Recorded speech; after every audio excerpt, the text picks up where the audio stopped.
Stand up right now. Go ahead. I'll wait for you. Now take a moment and really notice how your body feels in this instant. A little stiff, perhaps, maybe somewhat tired, or even a touch foggy in your thinking. Here's something that most seniors unfortunately don't fully realize.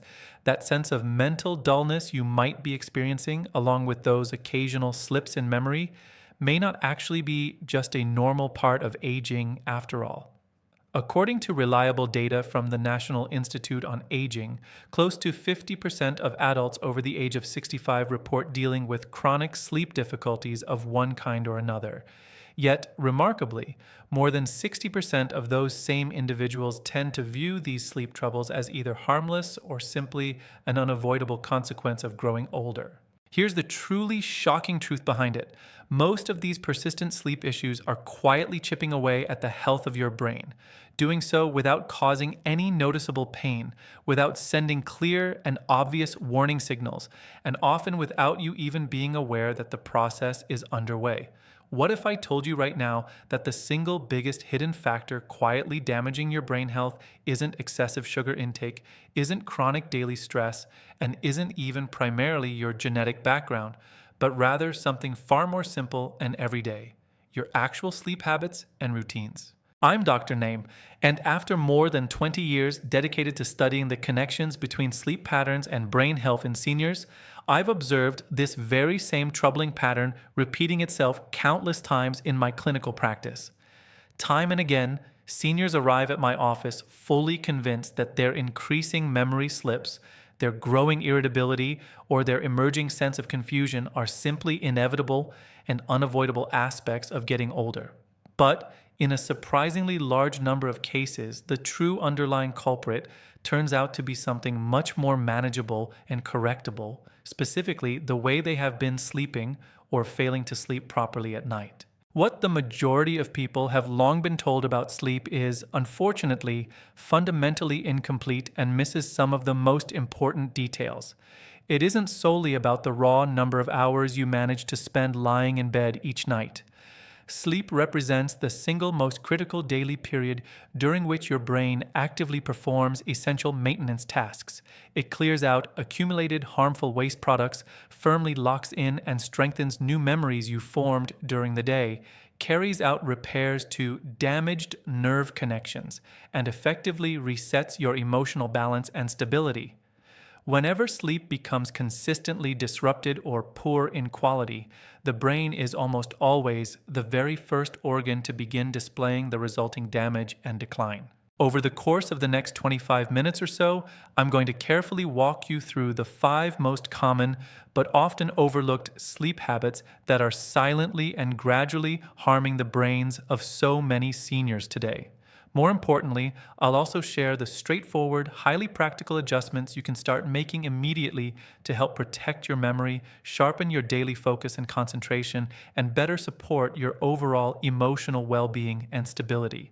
Every single one of these recommended steps is firmly backed by high-quality, solid research coming from some of the most respected institutions, including Harvard University, Stanford University, and the National Institute on Aging itself. Let me take a moment to clearly explain exactly what is taking place inside your brain during these later decades of life, something that, sadly, very few people ever really get told in straightforward terms.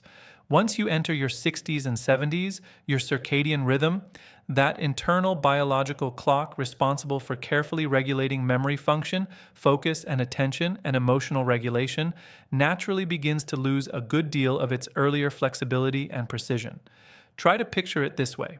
Imagine your daily schedule as a carefully planned train timetable. If those trains suddenly start arriving and departing at random, unpredictable times instead of sticking to the schedule, chaos inevitably follows in short order. In this analogy, your brain functions very much like a busy central train station. When your bedtime begins shifting around unpredictably from one night to the next, those absolutely crucial deep sleep trains simply fail to run on their proper schedule. From a clinical perspective, the suprachiasmatic nucleus, essentially your brain's master internal clock, depends heavily on receiving consistent, reliable timing cues from your daily routine in order to operate at its best. Whenever bedtime varies too widely or inconsistently, the amount of deep NREM sleep you obtain, which is completely essential for effective memory consolidation, becomes noticeably shortened and reduced. Researchers at the University of Colorado conducted a detailed long-term study in which they followed 300 adults across a full 8-year period. Their findings revealed that individuals maintaining inconsistent sleep schedules experienced a striking 30% faster rate of decline, specifically in episodic memory performance, even in cases where the total number of sleep hours each night stayed roughly the same. Another habit that affects a surprisingly large number of seniors is the tendency to lie awake in bed for extended periods, anywhere from 20 minutes all the way up to 60 minutes or more, night after night, while assuming it's really no big deal at all. But here's precisely what makes this particular habit so especially problematic and insidious. Your brain operates as an extraordinarily powerful learning and association machine throughout your entire life. When you remain awake and alert in your bed for prolonged stretches repeatedly, your brain gradually begins to form a strong association between your bed and a state of wakefulness, alertness, and even worry, instead of the deep, peaceful rest it's supposed to represent. Over weeks and months, this learned association leads directly to lighter overall sleep, much more frequent fragmentation during the night, and reduced restorative depth. Think of it in terms of a simple analogy. It's very much like repeatedly trying to park your car right in the middle of a hectic, noisy intersection. Your bed is intended to serve as a quiet, safe, and reliable garage for your mind and body. But staying awake in it for long periods effectively transforms that peaceful space into something resembling rush hour traffic chaos. Studies conducted by researchers at Johns Hopkins University, which carefully tracked 250 adults all aged 65 years and older, demonstrated clearly that those individuals who habitually spent extended time lying awake in bed ended up experiencing an average of 42% more nighttime awakenings and also recorded significantly higher levels of morning anxiety. The subtle yet very real downstream consequences include steadily increasing brain fog during the day, persistent feelings of irritability, and even the emergence of new or worsening anxiety patterns, even among people who previously had little to no history of anxiety issues at all. Here's yet another surprisingly common habit that tends to catch the majority of seniors completely off guard when it's pointed out. Many people decide to go to bed unusually early, sometimes as early as 7 p.m. or 8 p.m., under the reasonable-sounding logic that getting to bed sooner must mean more rest and better recovery. On the surface, it feels logical and safe, but in reality, your brain actually requires a sufficient number of accumulated wakeful hours throughout the day in order to generate adequate sleep pressure, the natural biological drive that promotes deep, high-quality sleep at night. Without building up that necessary pressure through enough daytime wakefulness and activity, both deep NREM sleep and REM sleep stages become noticeably shortened, which in turn directly impairs critical processes like memory consolidation and emotional regulation. Imagine your brain functioning like a large sponge during the day. It needs to fully absorb enough wakefulness water from active hours in order to be able to effectively squeeze and cleanse itself clean during the restorative nighttime period. When that daytime absorption phase is cut short by heading to bed too early, the cleaning and restoration process simply can't happen as thoroughly. Researchers at the University of Michigan conducted studies that clearly showed seniors who consistently maintained very early bedtimes ended up with REM sleep cycles that were approximately 20% shorter on average, even when they were spending a full 9 to 10 hours lying in bed trying to rest. This particular pattern often closely mimics some of the earliest observable signs of emerging cognitive decline. But fortunately, in the vast majority of cases, it proves to be largely reversible once the proper timing adjustments are made. Stanford University researchers were able to demonstrate through careful experiments that even relatively low levels of ambient light present during the night in adults aged 65 and older resulted in a dramatic 50% reduction in melatonin levels. This reduction directly translated into lighter, less efficient sleep stages, overall and noticeably weaker performance when it came to forming and retaining new memories. Far too many seniors tend to underestimate just how powerful and damaging this one seemingly small factor can be, largely because the brain itself doesn't produce any immediate, dramatic signals of distress when melatonin is suppressed. Instead, the negative effects build up slowly and quietly over extended periods of time. First, consider Margaret, who was 72 years old when she initially came to see me. She felt deeply frustrated, genuinely scared, and increasingly convinced that her mind was steadily slipping away from her. "I honestly feel like I'm losing it," she confided during our first appointment. She went on to describe frequent experiences of walking into rooms and immediately forgetting her original purpose there, struggling more and more to retrieve the right words during conversations, and dealing with noticeable daily memory lapses that left her feeling shaken. On the surface, she reported getting roughly 8 hours of sleep most nights, but when we carefully explored her actual routines, she acknowledged that her bedtime fluctuated quite widely, from around 9 p.m. on some evenings all the way to 11 p.m. or later on others, and that she often spent a full hour or more lying in bed worrying and unable to fall asleep. We introduced her to what I refer to as the REST protocol, a structured, clear, step-by-step approach that I'll explain in detail shortly. Within just 6 weeks of consistently applying the protocol, Margaret happily reported that her sense of morning mental clarity had dramatically improved, from feeling only about 40% alert and capable at the start of her day to a much stronger and more reliable 80% alertness. Her nighttime awakenings decreased from 4 or 5 disruptive episodes per night down to just 1 or 2 brief ones. Her overall anxiety levels eased noticeably, and her confidence in her own mental abilities began returning in meaningful ways. While her memory wasn't suddenly perfect, her brain finally felt properly rested, refreshed, and capable once again. Looking back, she said, "I really believed I was losing my mind completely. It turns out my brain was simply exhausted from years of poor sleep patterns." Then there was Harold, a 68-year-old gentleman who had started going to bed as early as 7 p.m. each evening, thinking that maximizing time in bed would naturally translate to better rest and recovery. Unfortunately, he found himself waking consistently around 3 a.m. and struggling to fall back asleep at all.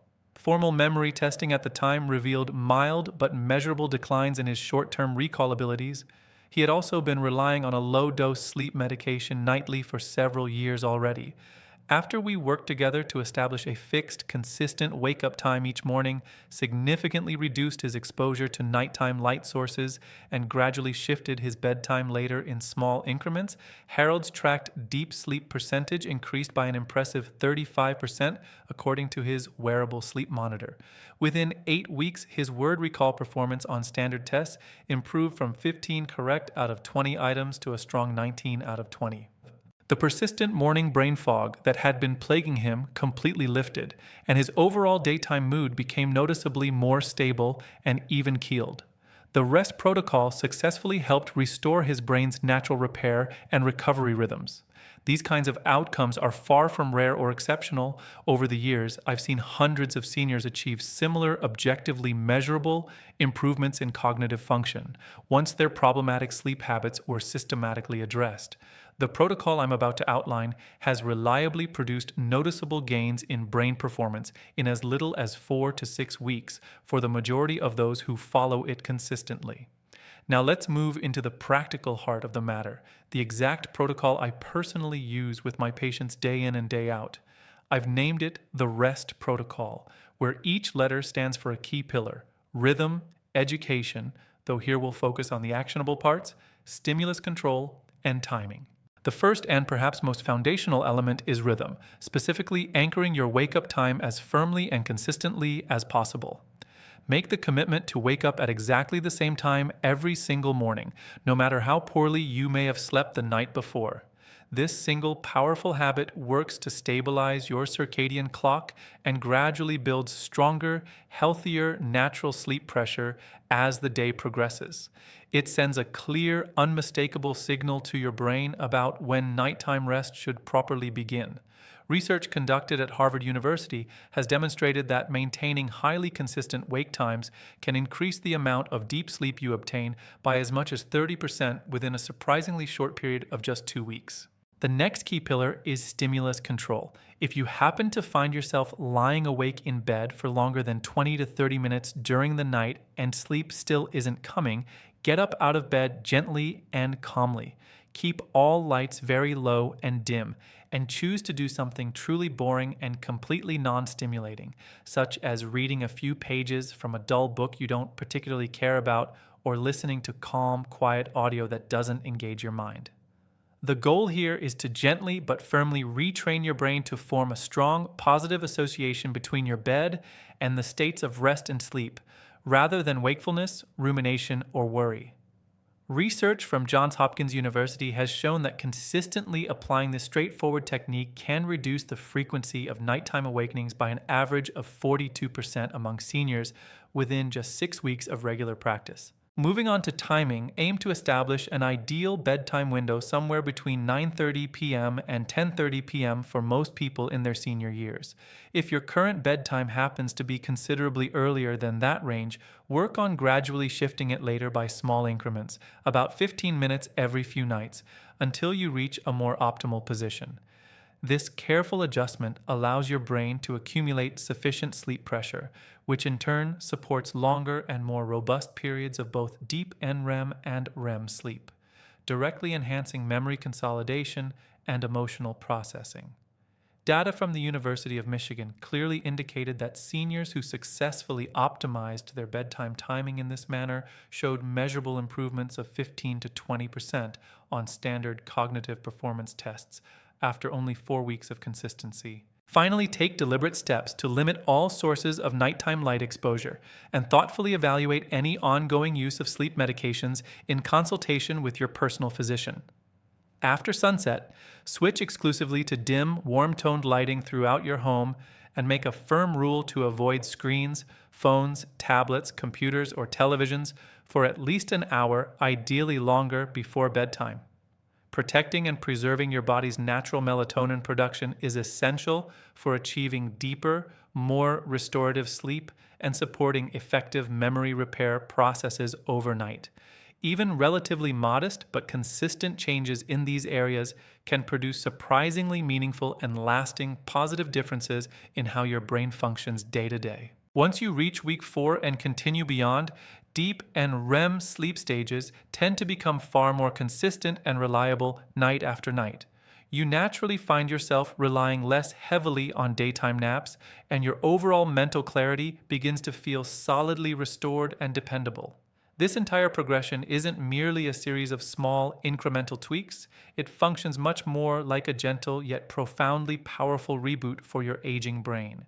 The benefits often begin subtly at first, but grow dramatically more noticeable and impactful once your daily and nightly rhythms finally stabilize. I want to be extremely clear and responsible about one critically important point. The REST protocol is not presented as any kind of cure or treatment for diagnosed conditions such as dementia, Alzheimer's disease, or other serious neurological disorders.